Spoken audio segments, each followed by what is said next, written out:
Couple of times when we get a gift from a listener or maybe an advertiser, maybe a sports franchise in town, be it a professional or a college or any amateur.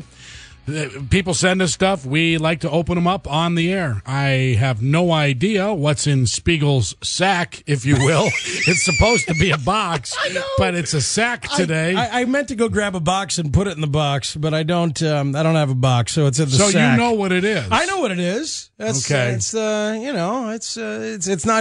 The problem is with previous episodes of What's in the Box. What's in the bag? Is that when you don't know what it is, chances of being underwhelmed are very high. Yeah, we're 0 for 2 in that capacity. You're pretty sure we're going to reach pace on this one? Yeah, this one's going to work. And you can watch the radio show at watch670thescore.com. And for reasons like what's in the box or what's in the bag, too, let me feel the bag. I'd like to have some indication as to the weight. Okay, it's down here. It's down at the bottom. Okay, that feels like about 2 pounds to me. It's maybe even a little heavy. Oh, it's probably a little lighter than that. Pound and a half? There's some other things in the bag. I never bought anything in a bag that weighed more than a pound, so okay, I'm going to take your word for it. I never did either. I think a quarter pound and a half. Quarter pound is the most I ever bought in one bag. Yeah, get your own for free. Sell a few bags. Emerson College, ladies and gentlemen. Oh boy, final day of freshman year, everybody. Most of us have been there. All right, so I was asked, Mac, as I think you were, but you were not free. I was, and I went to do it. This guy Jeff Stephen Quitt, who's Oriole a listener. Boy Jeff, Oriole Boy Jeff on the northwest side. Yes, Montclair is the neighborhood, right near Elmwood Park on the east side of Harlem Avenue. It's Montclair. On the west side, I think it's Elmwood Park, and I have a fondness for the area because I used to go to Armand's right there at Harlem and Grand for years and years. My old buddy Gil Carangella ran Armand's. Anyway, Jeff has a comedy group, the Harlem Nights Players, and they were playing on Saturday night in the basement at St. William Parish. And I'm in, and he said, look, you got a lot of fans here. Would you come and be our celebrity guest to do a Q&A? So I went there on Saturday night, and it was so fun.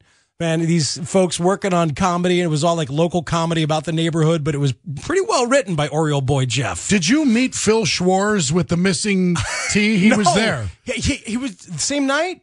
I think so. Yeah. I didn't meet him. Yeah, I had Patrick with me Saturday night. I wanted to attend and couldn't, and Jeff has invited me several times, and it just never works out. But I know, I saw on Facebook that Phil Schwartz was going to be there. The whole thing was just so charming, though, and so cool to be there. And like somebody made ziti and meatballs, and I bought a plate of it for $4. Like it was as to help raise funds for St. William Parish, and it was delicious. Whole grain ziti, I'm sure.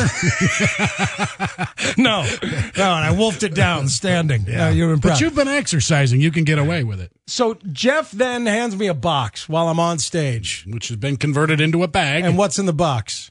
What is that? Oh, my God. What is that, Dan? It is a marsh peg, a.k.a. a mooring, which Spiegel had his stolen. And that's, it was lost or it was stolen. It was left behind lazily by a former producer and friend. That's why he's gone. That's why we kicked him out down the dial. No, Finji lost it or left it around. So you now have a marsh peg. Not only do I have a marsh peg, it is signed. You see who it's signed by? Let's see. Thank you, Matt. All right, so that's signed by Jeff. But here's what came along with it. A note from Fred Marsh. Jeff Quitt. We had Fred on the show. We should have him on again because Fred sent me a note along with the marsh peg. Do it fast before we get our next set of marsh peg. The guy's 103. And before, exactly. Dear Matt, after being told the sad tale of the loss of your marsh peg from Boston, I felt moved to send you another one. While it may not replace the peg that you brought home from the Boston arena, this one comes with a special wish that Chicago will once again win the Stanley Cup. Keep it safe. Best regards, F. Marsh. Fred Marsh. Go Blackhawks. How cool is that? That is really sweet. Is that cool from Jeff Quitt? That is really, really cool. So now I have a Marsh peg again, and we know that Fred Marsh, the inventor of the peg, is rooting for the Blackhawks in these here playoffs. You have a pen pal